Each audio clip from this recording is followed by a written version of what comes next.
I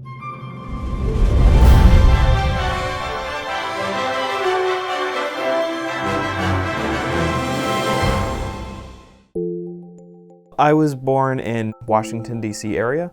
My dad was an Air Force helicopter pilot, and my mom, from a very young age, decided that she was going to homeschool myself and my 4 brothers. Because my dad was in the military, it meant that we moved on a relatively regular basis.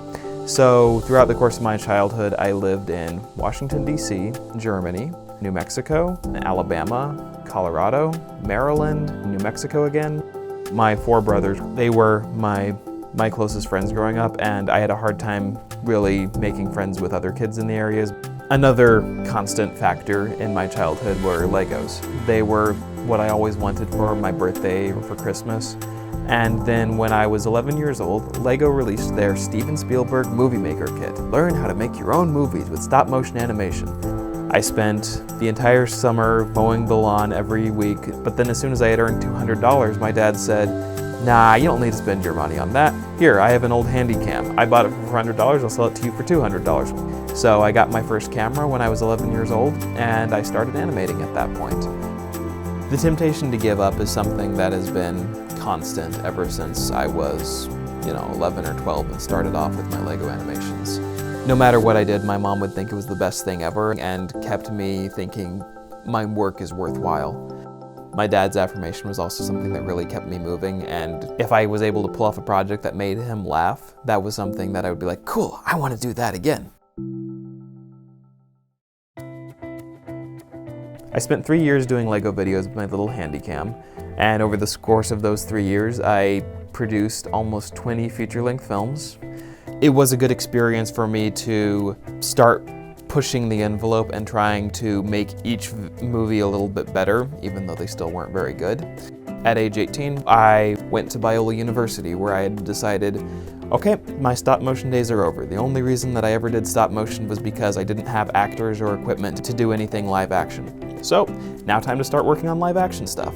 My freshman year at Biola, I didn't try to do anything animation, I only tried to do live action things, and quickly realized I still couldn't do things on the level or scale that I really wanted to. And so after my freshman year at Biola, I decided, you know what, I'm gonna go back to what I'm good at. I'm gonna do some stop motion. Over the course of the next 3 years, I produced a half-hour claymation piece called Chase On: Rise of the Zerid.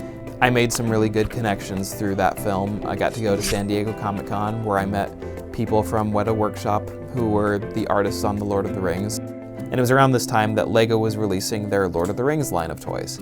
So one day, when I was driving home from work, I stopped off at downtown Disney and bought a couple Lord of the Rings Lego sets. And over that weekend, I put together my first Lord of the Rings video.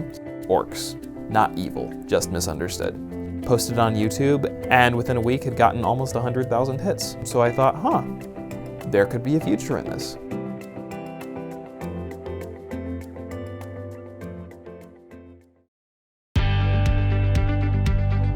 After producing videos for YouTube for about a year, Lego actually contacted me and asked to do some advertising videos for their new Hobbit toys coming out. And that was definitely a pretty big breakthrough in my life.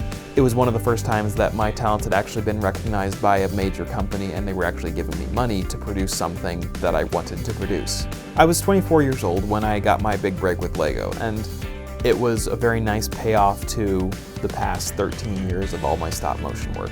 There are many things that I love about stop motion. Probably the biggest thing that I love is you can make just about whatever you want to if you have the time and the patience to make that happen. It's tiring, it's exhausting, it can be frustrating, it can be tedious, but week after week I found that it just gives me an energy and a passion for life that not working on videos just doesn't have. I love how tactile it is. I love the texture, I love the lighting, I love that everything looks real.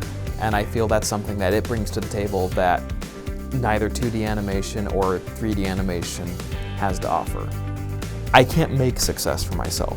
I can just improve my skills, I can improve my talents, and I can work really hard to make myself the best at what I can be with what God has given me.